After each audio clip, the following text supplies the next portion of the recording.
Abbiamo scelto Padova, la città con il prato senza erba, con il santo senza nome e con il caffè senza porte come luogo simbolo di ripartenza. Mosaico di territori, laboratorio di innovazione, regione d'Europa.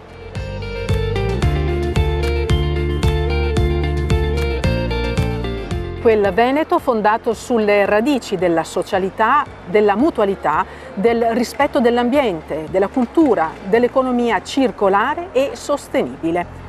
E lo facciamo nell'anno che celebra gli 800 anni di fondazione dell'università libera più antica d'Europa e del mondo.